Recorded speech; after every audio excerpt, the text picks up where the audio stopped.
So today I want to talk to you about how to keep up with the real estate market from a news perspective, right? What's going on in your market? How do you stay on top of your market? How do you stay informed about what's going on in the industry? And as a case study, I'm going to use myself. So as most of y'all know, I send out a weekly Raleigh development related newsletter. And so this is going to be kind of my process on how I keep up with the market and stay informed.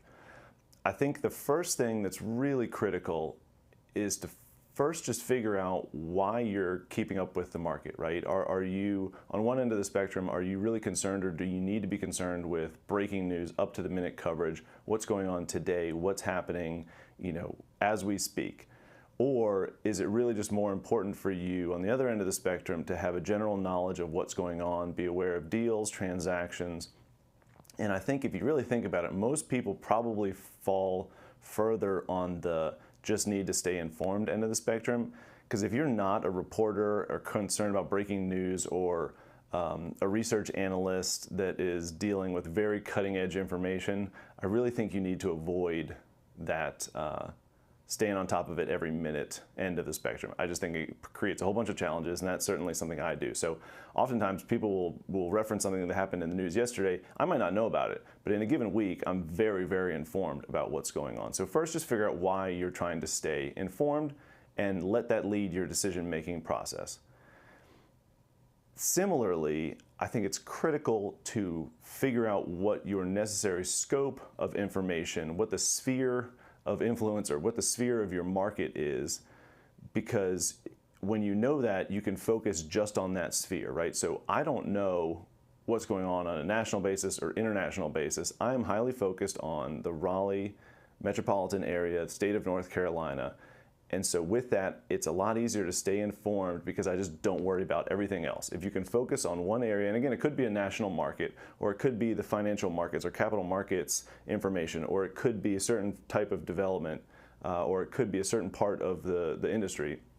But if you can focus on where you truly need to be informed, that I think makes the whole process a lot easier, and you can kind of focus on where you need to be informed, and again, forget everything else. So once you have those two pieces in place, you can start to pull together your sources of information. So I use newspapers, I use other people's newsletters, I use podcasts, I use LinkedIn connections. There's all these different sources of information, and I try to funnel them all to my Oak City CRE email address, and that's really the hub of my information system. So everything goes to the email.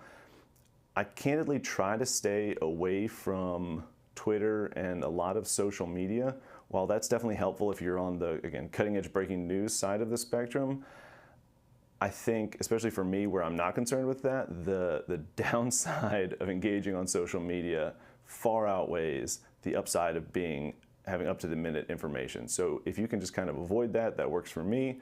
But again, you kind of focus on your quality sources of information, and quality is determined by both the why you need to stay informed and your focus part of the market, right?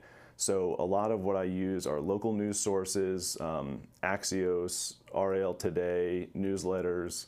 The local Triangle Business Journal is very informative, as well as the local newspapers. Again, that matters to me, but it may not matter to you if you're looking at a national scale. There may be certain industry publications or national news sources that are better for you. So again, if you don't know what your scale is, it's really hard to figure out what are the best sources. Once you have your sources, and again, I try to funnel it all to the same email address, figure out some way, again, especially if you're not on the cutting edge, need to know every single day, figure out some way to batch the process. So every Tuesday morning when I prepare for my newsletter, I go through the whole last week's news cycle, and I just kind of breeze through, and I'm able to pick out things that are important, things that I need to know. Sometimes I just need to read the headlines. Sometimes I read more in depth. Sometimes I watch videos, listen to podcasts. Again, all that stuff happens because I can batch it. And that really just allows me to focus, get through a lot of the information quickly, and kind of separate the wheat from the chaff on what I need to know and what I don't need to know.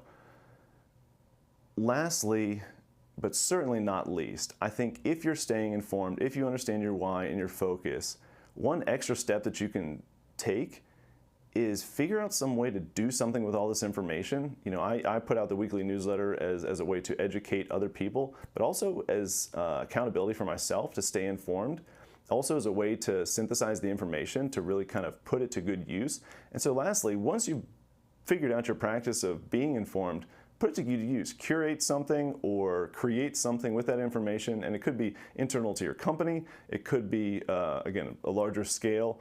But if you can figure out something to do with that information, I think it not only helps the information sink in and helps you fully digest and stay on top of that information, it also creates an opportunity for you to kind of be the hub of information for other people, which is extremely valuable. So again, that's kind of the process, right? Figure out your why, figure out your focus, figure out what sources are most valuable to you, figure out some way to batch the overall digestion process, and then lastly, and certainly not least, figure out something to do. Either curate that information or create something new with that information that allows you to inform and teach others.